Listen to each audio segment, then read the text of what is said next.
नमस्कार दोस्तों, मैं अमरनाथ कुमार। इस वीडियो को अंत तक देखना है, बहुत जरूरी बातें बताने जा रहा हूँ। हम सब हो गए हैं स्वार्थी, और इस स्वार्थी में हम सब बहुत कुछ भूल रहे हैं। पहले इस वीडियो को हम भी नहीं जाते, स्कूल जाते हैं। स्कूल जाते हैं? आप पढ़े हैं? जी पढ़े हैं। आप क्या बनेंगे बड़े होके? सर IAS हैं? यूपीएससी की तैयारी करेंगे। यूपीएससी की तैयारी करेंगे? हाँ। फिर IAS बन के क्या करेंगे? IAS बन के समाज सेवा करेंगे। क्या ये बन जाएगा IAS फ्यूचर में? जिस तरह का इसका कॉन्फिडेंस लेवल है, ये जब बड़ा होगा, जब IAS बनने की बात होगी ग्रेजुएशन के बाद, तो क्या ये बन जाएगा? जिस जाति से बिलोंग करता है, आपको पता ही, उसने बताया भी, सबसे महादलित में आता है। महादलित जाति से है ये बच्चा, और इसको आगे बढ़ना है। वैसा यही नहीं है।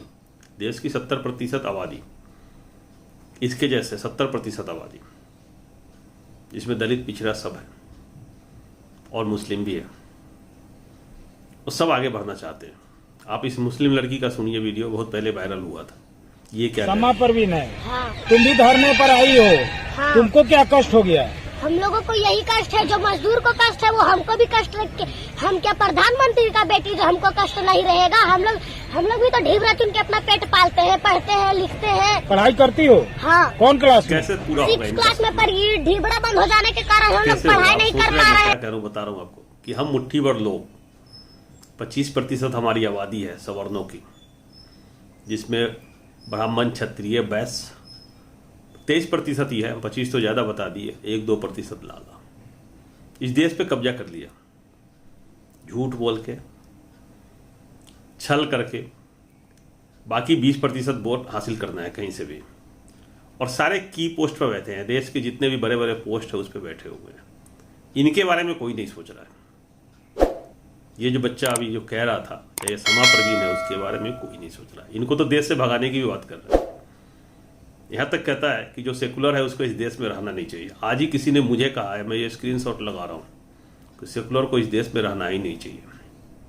इस वीडियो के बाद भी बहुत सारे लोग कमेंट पे गाली देने आएंगे, और गाली देने वाले का नाम होते हैं पांडे, शर्मा, चतुर्वेदी, जो देख रहा हूं मैं, और गुप्ता, श्रीवास्तव। इनको सबसे ज्यादा मिर्ची लगती है। क्यों लगती है पता नहीं। अब विवेक अग्निहोत्री बीफ खाता है, उसने खुद एक्सेप्ट किया, उसमें भी वो कह रहे हैं कि वो खा रहा है तो खाने दीजिए, कोई फर्क नहीं पड़ता है। तो काहे का गौ रक्षा हुआ? जब उसमें खा रहा है तो उसमें तुम्हें कोई फर्क नहीं पड़ता है, फिर गौ रक्षा की बात कहां से हो गई? तो गाय खा रहा है। तो अपने स्वार्थ के लिए कुछ भी, स्वार्थ के लिए किसी को भी अपना लेना है और किसी को भी बर्बाद कर देना है, ये चल रहा है। देश गलत डायरेक्शन में जा रहा है। आप सब समझ रहे हैं मैं क्या करूं? आप सब रात दिन जो शर्मा, पांडे, श्रीवास्तव, गुप्ता ट्विटर पे आप लगे हुए हो, बदलाव के लिए चाहते हो कि देश बदले और आपका देश में भाईचारा बने और सब लोग एक साथ मिलकर रहें। आप लोग तो कर रहे हो ना। आप कौन हो? आपका टाइटल गलत तो नहीं है। आप में से बहुत सारे लोग हमारे साथ जुड़े हुए, हम फोन पे बातचीत भी करते हैं। तो क्या आप तो नहीं चाह रहे हैं? लेकिन हमारी संख्या मात्र 2% है। 2% जो इस तरह की सोच रखते हैं, जो चाहते हैं कि सब मिलजुल के रहें। बाकी लोग को कैसे एडुकेट करेंगे, उनको कैसे शिक्षित करेंगे, ये सोचना है हम सबको। कैसे सिखाएंगे उनको? और ये जो बच्चा जो कह रहा है कि हम IAS बनेंगे और इतना कॉन्फिडेंस से बोल रहा है, तो इनके जैसे लाखों बच्चों के जो माँ बाप हैं, उनको भी सोचना पड़ेगा कि कैसे मेरा बच्चा आगे बढ़ेगा। क्योंकि हम वोट डालते समय 5 किलो अनाज देखते हैं, राशन देखते हैं, और हम अपने जातिवादी नेता के पीछे चल पड़ते हैं। और वो जातिवादी नेता भी प्रोजेक्ट किया होता है। घर घर जाके 1000 रुपये देंगे, वोट खरीदेंगे। इससे अच्छा है कि उस जाति का एक नेता खड़ा कर दो, और वो पुतला खड़ा किया जाता है, पीछे से पंप करके खड़ा किया जाता है। मीडिया भी उसको उछालता है, और लोग देखता है कि अरे ये तो हमारा नेता है, हमारी मन की बात कर रहा है, और मीडिया उसको उछालता है, और लोग उसके पीछे जुड़ जाते हैं। और वो ऑलरेडी बिका होता है, बीजेपी के साथ मिला हुआ होता है, या किसी भी दल के साथ मिला हुआ होता है, प्रोजेक्ट किया हुआ होता है। चुनाव जीतना आसान हो जाता है। इस तरह से धोखे से चुनाव जीत लिया जाता है। उसके जाति का वोट ले लिया, प्लस ये 20% लोग जो सवर्ण हैं वो अपना वोट करके और चुनाव जीत लिए। यही तो यूपी में हुआ इस बार, यही बिहार में हुआ था। बंगाल में छोटे छोटे पार्टियां नहीं हैं, इसलिए बंगाल में कामयाबी नहीं मिली थी। असम में 9 पार्टी थी, 9 दल, मुस्लिम के भी 3 दल थे, जहां वोटों का विभाजन हुआ और जिसके कारण वहां नुकसान हुआ। तो इस तरह से तो नहीं हो पाएगा। की पोस्ट पे सारे IAS IPS चले जाइए, जुडिशरी में चले जाइए, न्यायालय में, जहाँ पर भी देखिएगा कौन बैठा हुआ है। फैसला जो आ रहा है मुस्कुरा के गाली दे दीजिए, मुस्कुरा के आप कुछ भी बोल दीजिए। अभी लोग ने मजाक बना के रख दिया है, तो ऐसे लोग बैठे हुए हैं, मुस्कुरा के कुछ भी कर दीजिए। बाबरी मस्जिद के फैसला से लेकर राज्यसभा सदस्य सब कुछ तो आप जान ही रहे हैं क्या हो रहा है। तो इस तरह से देश चलेगा तो देश हो जाएगा बर्बाद। ये बच्चे जो बहुत सारा सपना लेके आगे बढ़ना चाह रहे हैं, इनका सपना नहीं पूरा होगा तो बाद में माओवादी बन जाएंगे। फिर इस देश में होगा संघर्ष, और उस संघर्ष में फिर बहुत नुकसान होगा, देश आगे नहीं बढ़ेगा। अभी हम लोगों को लगता है, आप सबको लगता है कि टेम्पोररी फायदा है, मैं पावर में हूँ, मैं कुछ भी कर रहा हूँ, बड़े बड़े पोस्ट पे हूँ, बहुत पैसा मिल रहा है मुझे। ये पैसा बाद में मुसीबत बनने वाला है। आप देश से भाग के कहीं और अगर जाने की सोच रहे हैं तो यूक्रेन में तो बहुत सारे विदेशी थे, उनका क्या हाल हो गया।